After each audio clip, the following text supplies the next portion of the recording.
17, I move that the town appropriate the sum of $1.2 million for the purpose of acquiring the parcels of land to create Eisenhower Pond Park, depicted on the plan entitled Plan of Land in North Reading, Mass., surveyed for the town of North Reading, dated February 28, 2003, drawn by Design Consultants, Inc., and on file in the town clerk's office, said acquisition having been previously authorized under Article 27 of the April 7, 2003 annual town meeting, and further to transfer the care and custody and control of 2 parcels of town-owned land located off Marblehead Street and identified as map 50, parcels 9 and 10, to the Board of Selectmen to be held for the purpose of sale and conveyance, and to sell and convey said parcels 9 and 10 in accordance with Massachusetts General Law, Chapter 30B, and proceeds of said sale and conveyance to be used to pay for the cost of acquisition of the Eisenhower Pond Park parcel, subject to the passage of a special act of the General Court. This requires a 2/3 vote and is signed by Warren Pierce.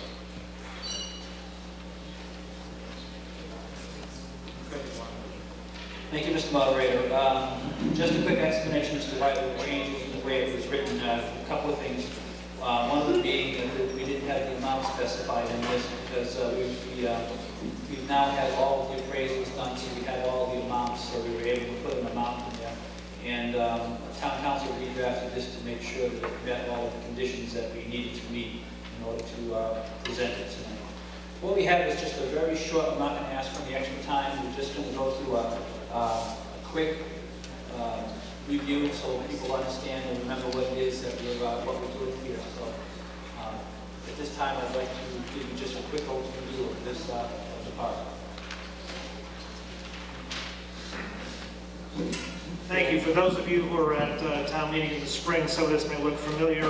We're going to run through this fairly quickly, just to refresh everyone's memory, and then certainly if there's something else we need to clarify, we're happy to go back.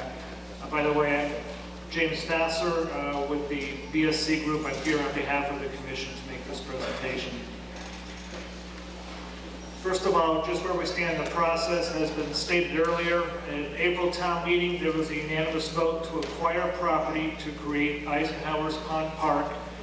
And at this town meeting here in October, what we're asking for is a vote to approve the sale of town land, and the sale of that town land will raise funds, and the proceeds of that sale will be used to acquire the property to create Eisenhower's Pond Park.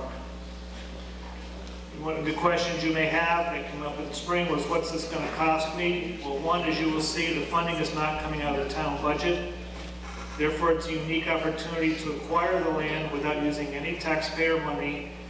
And the Commission feels that there's a strong need to acquire the land now so that the opportunities so that the opportunity will be preserved to develop a park in the future. As for the purchase price, within this area where the park will be created, currently there is a number of town-owned parcels totaling approximately 46 acres. Their assessed value is $1.34 million. We're looking to acquire additional land that's currently privately owned, totals about 43 acres. The total acquisition cost of that property has been appraised at $1.2 million, and that's an August appraisal from the summer. In addition, Eisenhower's Pond, which is adjacent to this area, totals 10 acres. The total size of the park would be 99 acres with a value of about $2.54 million. And therefore that size park with that value would be made possible through the acquisition of only 43 acres at a cost of $1.2 million. The funding strategy is as follows. Local funding would utilize the income generated from the developer purchase of conservation land and general government land at $1 million plus that would cover acquisition and soft costs. In addition, the Commission will pursue state and federal grants, but right now they're very competitive. And the State Division of Conservation Services, which manages both federal and state grants for such programs, has expressed an interest in this project, but this year their funding is very limited. So we will pursue any opportunities, but we want to be clear that that is a limited funding potential. In addition, the project has been supported by the Hillview Commission and has already been approved by the Land Utilization Committee. Just a quick overview of what will be created. Again, it will be a 100-acre park at the cost of acquiring the additional 43 acres, which will be described in a minute. The park will be offer diverse active and passive activities, in other words, something for everyone. There are archaeological opportunities on the site which present an educational value. The under 100 acres includes ponds, wetland, and upland. In other words, it's of high ecological value. Due to the change in land elevations on the site, it offers opportunities for some physically challenging trails. It preserves the community character. It's right in the center of town, and it's a major open space preservation initiative.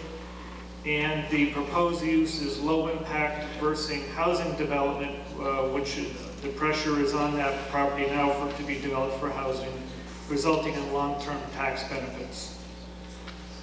The property is located in the center of town. On this aerial map, you can see where it is in the light outline. It's a little clearer to see on this. Again, that is the proposed park area adjacent to Eisenhower's Pond. North Street is above it, Central to this side, Haverhill to this side, and we're down here at where the high school is. If you look at this property in dark green in relationship to other open space in the community, you'll see that it's located in the center of town, where the ring of open space is around town, so it really helps fill a void in the center of town for open space in that area. This map here depicts the outline of what will be created when Eisenhower's Pond Park comes to be. The dark green outlines the park area. Within that outline, there are currently town-owned properties shown in brown, which are general government land, and dark green, which is conservation land, which, as you can see, they're fragmented and broken up a bit, not a contiguous land area. The light green parcels indicate the property that is being proposed to be acquired to create the pond.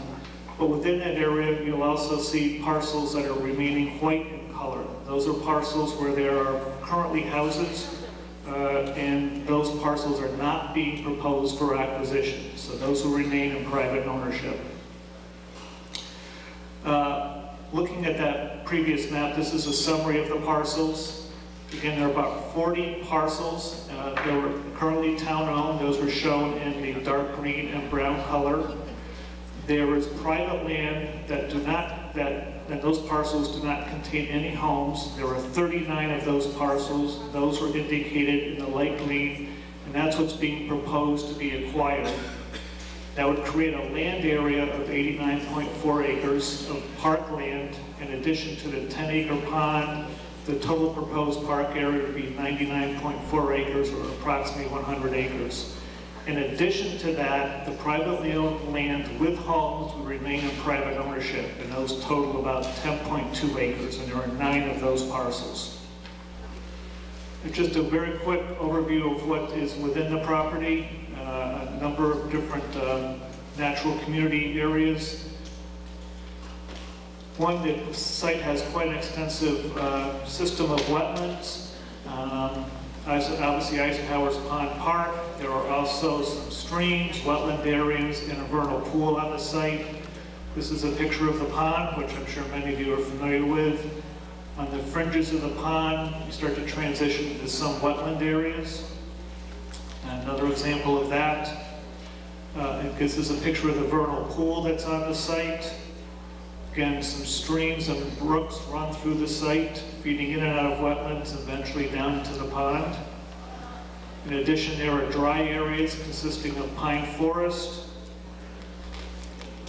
some hardwood forest areas, and within all that varying wildlife habitat, there are a number of species, including mammals, birds, reptiles, and amphibians. So quite a diverse ecological makeup of the site. Again, very briefly, Once created, the park will provide opportunities for walking, hiking, and biking, for fishing, canoeing and boating on the pond, day-use activities including picnics, winter activities including cross-country skiing, sledding, and skating, opportunities for wilderness education, exercise areas along a fitness trail, possible equestrian use, as well as uses by various scouting organizations in town.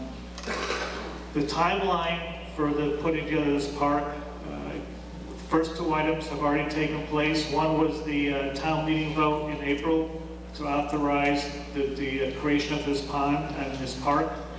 And then the governor's bill was submitted for approval of the land sale. That's the conservation land and general land that would be sold to raise the funds to acquire the property to create this park. Here we are in October, looking again for town meeting approval for the sale of that conservation land and general government land. The state legislature needs to approve the sale of conservation land, and that's being introduced to them tomorrow.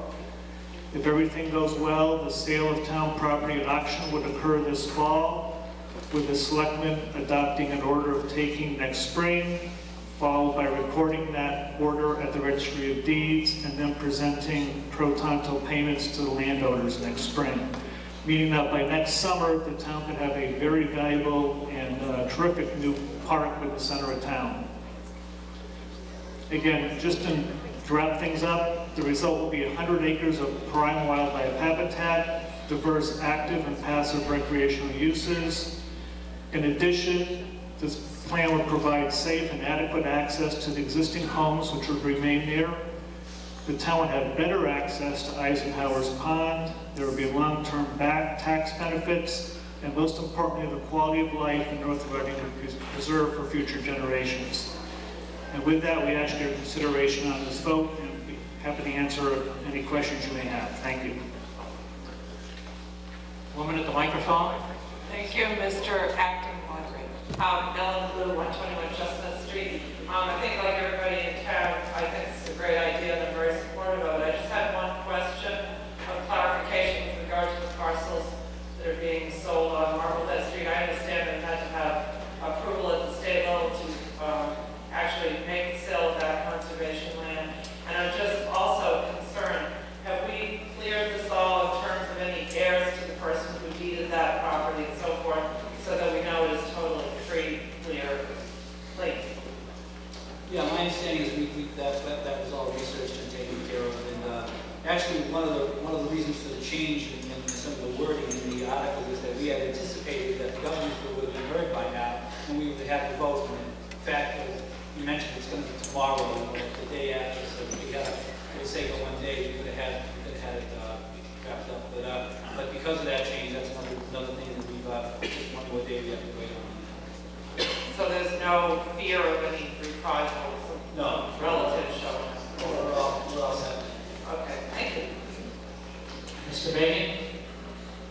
Yes, I've got a couple of questions. I live pretty close to this area, and a couple of things. Years ago, one of those parcels was going to be used for a park. I'm not against the Eisenhower Park. There are a couple of things that were brought up in probably 3 or 4 years ago. One was that the problem that goes all the way down to Bow Street, where there's a lot of rain, starts on this hill and goes down. Is there any problem with that? Is that going to be taken care of by the developer? Oh, on High Street? Yeah. Yeah, Two parcels. Yeah, anything that happens on those pieces of land would have to go through the planning board process. I mean, and I mean, there are very stringent regulations. As a matter of fact, one of the reasons that we have problems with people coming after this 40Bs is because our subdivision control law is so stringent. But it does, but in many ways, it mirrors the state subdivision control law. And one of those ways is that you cannot have, you have to maintain your rate of runoff to equal to or less than pre-development levels. So that's automatically taken care of.